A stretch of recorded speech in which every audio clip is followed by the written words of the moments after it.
Situé dans la commune de Bokidjawi, dans le département de Matam, le pont-barrage de Yedia est un ouvrage réalisé par la SAED dans le cadre du projet de gestion intégrée des ressources en eau et du développement des usages multiples dans le bassin du fleuve Sénégal, PGIR 2, coordonné par l'OMVS et financé par la Banque mondiale. Un ouvrage hydraulique qui est très important donc, dans cette zone-là, qui permet donc une maîtrise, on peut dire donc de l'eau au niveau donc de cet axe hydraulique-là, à partir duquel des quantités d'eau importantes passent, soit quand il pleut ou bien alors avec la montée du fleuve, la crue du fleuve Sénégal. Entamés en 2017, les travaux du pont-barrage de Yedia ont dû être repris suite aux intempéries de 2019. Il s'est trouvé qu'en 2019, on a eu un hivernage assez pluvieux, exceptionnel entre guillemets. Et malheureusement, c'est durant cet hivernage que les digues ont cédé. La partie en terre a cédé, et ce qui compromettait l'un des objectifs majeurs du projet PGIR au niveau du Sénégal, mais également au niveau sous-régional. Parce qu'il était attendu de l'ouvrage que ça permette de sécuriser les cultures de décrue sur environ 4000 hectares au niveau de cette zone. Pour l'érection du pont-barrage, l'entreprise Germantech, qui a été choisie, a dû mobiliser de grands moyens. Nous avons même dépassé les matériels contractuels pour atteindre l'objectif que nous avons donné au niveau de la SAED. Cela nous a permis vraiment d'atteindre nos objectifs aujourd'hui. On a pu mobiliser 3 pelles hydrauliques, pelles Pocolin hydrauliques, 2 chargeurs, compacteur pied de mouton et rouleau lisse, une BOMAC aussi, 4 camions, 20 mètres cubes et des véhicules de liaison.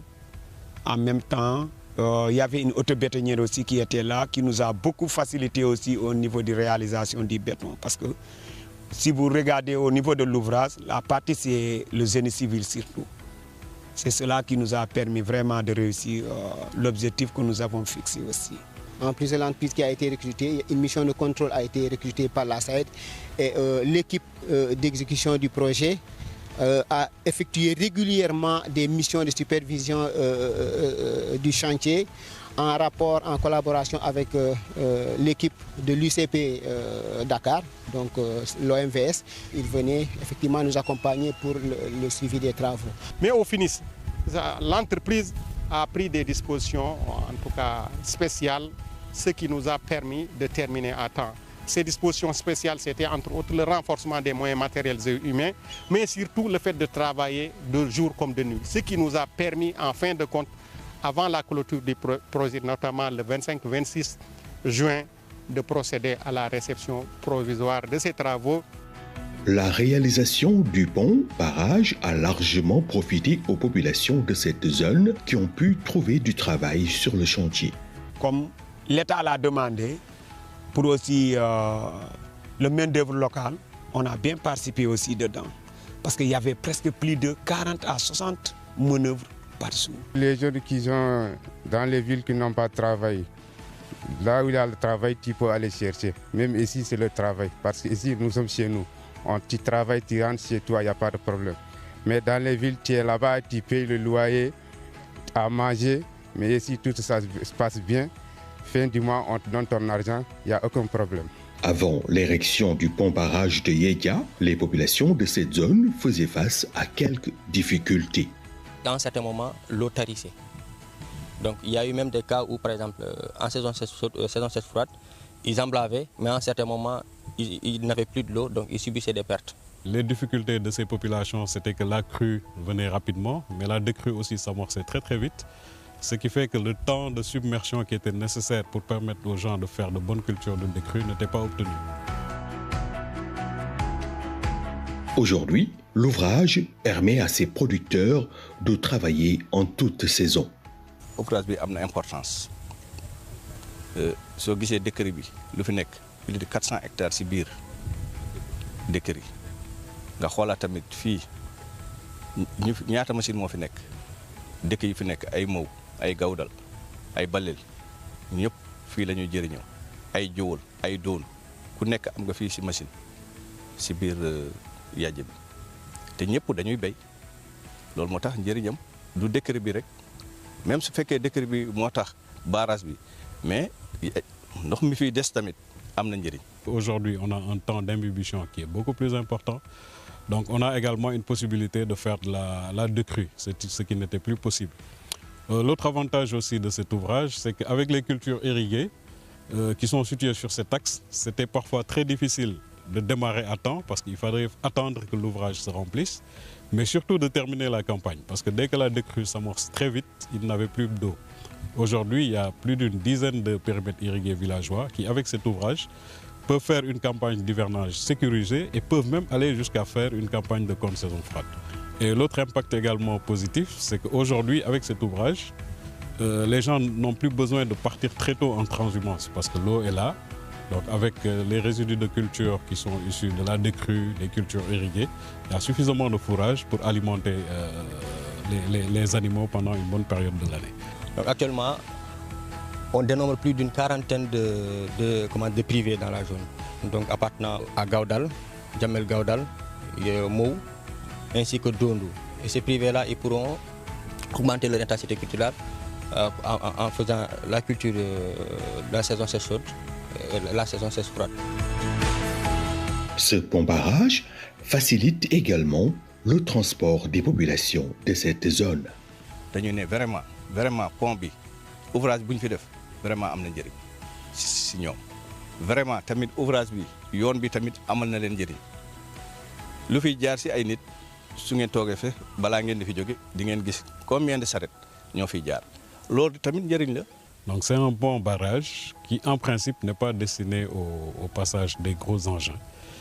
Mais quand même, compte tenu de la spécificité de cette zone, donc les gens ont permis à ce qu'au moins les charrettes et certaines petites motos puissent passer, parce que ça permet en même temps de désenclaver les villages qui sont de l'autre côté. Et ça permet également, avec les périmètres irrigués villageois qui sont tout le long de cet axe, de pouvoir transporter les productions, mais également la paille de riz qui sort de ces périmètres. Concernant la gestion de l'ouvrage, la SAED a encadré et formé les populations bénéficiaires qui, de manière autonome, s'en chargent. Un comité de gestion de l'ouvrage s'est mis en place, composé de l'ensemble des acteurs de l'eau dans la zone, notamment les pêcheurs, les agriculteurs de la décrue, les agriculteurs de l'irrigué, les éleveurs et l'ensemble des autres acteurs qui ont un intérêt sur la ressource en eau et sur l'ouvrage. Il y a un comité de gestion qui a été mis en place avec ces populations qui ont été formées et qui eux-mêmes gèrent l'ouvrage. Donc quand l'axe est rempli, donc ils ferment, il y a des vannes, ils ferment et ils ouvrent en fonction de leurs besoins. L'entreprise Jamantec, qui a réalisé l'infrastructure sur demande de la SAED, a également assisté les producteurs en équipement et en aménagement. On a sélectionné des gens où nous allons donner des motopompes pour les accompagner. Après, même si c'est des zones qui sont au niveau de ce projet, après le projet, qu'on puisse leur laisser quoi faire. De ne pas les laisser comme ça et après ils vont aller faire d'autres choses. Au niveau des aménagements actuellement, on a pu être sollicité par la SAED vraiment pour aussi aider aussi les populations aussi de mieux aussi cultiver au niveau de leur périmètre. Actuellement, on est en train de faire des caniveaux pour aussi mieux drainer l'eau au niveau des champs. En même temps aussi de faire aussi des planages au niveau des périmètres pour permettre aussi ces gens-là de mieux gagner leur vie. Le pont-barrage de Yédia vient ainsi donc renforcer le dispositif qui existait déjà pour assurer la maîtrise de l'eau dans la vallée du fleuve Sénégal. Il y a effectivement les barrages de Diama, les barrages de Diama et de Manantali qui jouent un rôle primordial. Mais pour ce qui est du barrage de Diama, je pense qu'auparavant qu'il y ait un barrage anti-sel qui a été réalisé par l'OMVS, ce barrage joue un rôle important en termes de disponibilité de l'eau, mais surtout et de qualité de l'eau pour le delta ainsi que la délégation de Podor. Donc cet ouvrage de Yédia vient en tout cas en appoint par rapport à tous les efforts qui ont été faits antérieurement par l'État à travers la SAED dans le cadre de la maîtrise de l'eau. il y a beaucoup d'efforts qui ont été faits par la SAED, notamment au niveau de Matam. Il y a l'ouvrage en tête du Djoulol qui permet de sécuriser et éviter l'écoulement en sens inverse durant la période d'étiage, et ce qui permet de sécuriser en tout cas la mise en valeur de tous les périmètres le long de cet axe. Il y a également, toujours dans ce cadre de la maîtrise d'eau, beaucoup d'efforts à travers le projet MCA qui ont contribué à augmenter de manière considérable la disponibilité de l'eau au niveau de notre zone d'intervention. Dans sa vision, la SAED entend étendre des infrastructures de ce genre à d'autres zones de la vallée pour une bonne maîtrise de l'eau. Un ouvrage important qui est très bien accueilli aujourd'hui donc par les populations donc de Matam.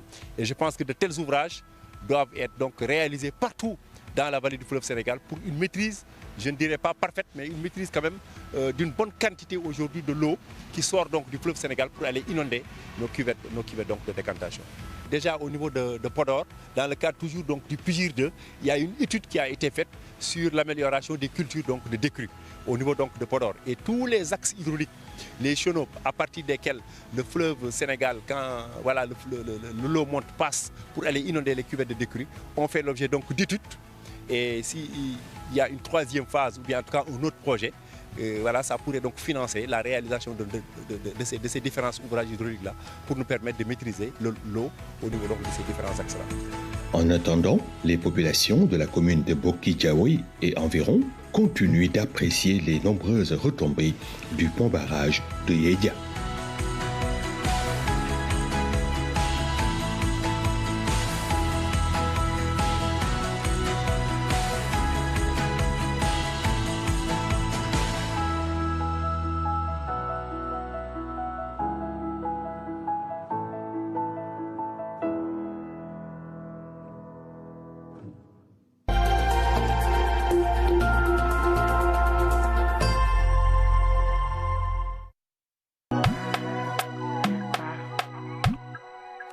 Ouais, mais, Jules Teranga, the best beat de TV. Ouais, mais, taxaw leen, da ngeen di taxaw, ba mu demee nii. yow yëgoo lu xew. Mais lan la? Animals they in human form. Body man nobody like walk. Mais lan la? Kay cover beat de TV xëcc yëgoo. Non, dama ko doon dégg mais amul fii la. non fii la ci kër gi. xëcc xam fu mu ne. Mais bés loolu nu mu demee nii. Kay cover c'est officiel. La ilaha illallah. 2S la nar a amee vacances bi yëpp. Day la namation. 509 candidats yi ñu sélectionné woon. Waaw. dañ cee jël 72. ci 72 yi seggaat ci 32 yi nga xam te ñoo war a def concours bi biir 2S. Concours Kay cover beat 2S TV mais loolu kañ la? Attention, le 5 août lay démarrer. waajal sa bopp de. ba yëg nga ni yaa koy présenté. Bu dee man ci laa bu yeboo nga xam ne Racky da ciy bokk. yow fan nga nekk Racky yëg nga li xew bu yàgg de. yow yaa yëgul li xew yow fan nga nekk. man géntu ma woon quoi. bés kañ jëm. mais ban par nag. boo gère. Doxal dara fayu ma. Kay cover en exclusivité pendant les vacances sur la 2S TV. Xale yi, vous allez adorer. Les enfants, restez scotchés chez vous et regardez cette émission. Wallahi dina neex dina yàgg à partir de ce 5 août Kay cover sur la 2S TV.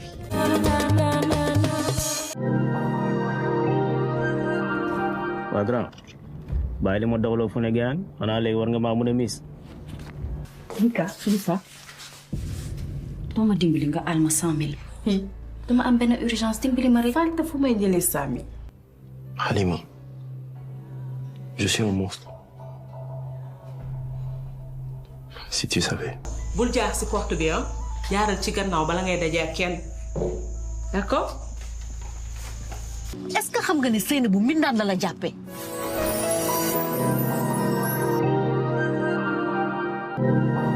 taalib koor bi daal mooy 2STV du dëgg bisu tam xaq.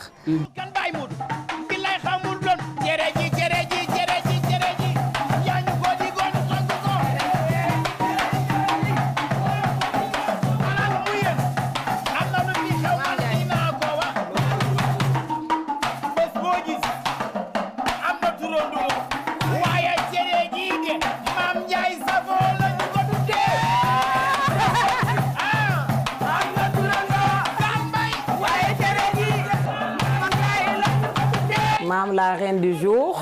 Mbathio Ndiaye ku la digal lii togg cere ji tuddee ko Maam Ndiaye yow ku la digal lii.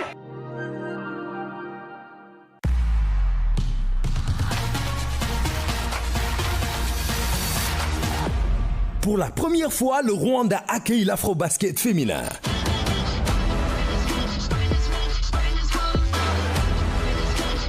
Le Sénégal, 11 fois champion d'Afrique, arrive à Kigali avec un groupe hétérogène où de jeunes loups ambitionnent de se faire une place au soleil. À côté des cadres ayant déjà été sacrés sur le plan continental. Les Lyonnes, 4e au dernier Afrobasket de Yaoundé en 2021, auront à cœur de se refaire une santé de cette 26e Coupe d'Afrique des Nations de basket féminin. Fidèle à sa tradition de couverture des grands événements sportifs. 2STV va vous faire vivre intensément l'Afrobasket de Kigali.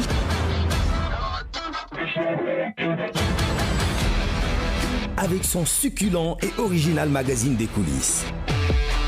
Le rendez-vous des découvertes, des exclusivités et des actualités chaudes. C'est à suivre tous les soirs après le journal de 20h sur la 2STV. Suivez les coulisses. Ne ratez pas les coulisses sur 2STV. Coulisses Afrobasket fii sur 2STV. bu leen raté coulisses yi sur la 2STV lay xewee. dina neex dina saf. 2STV the better.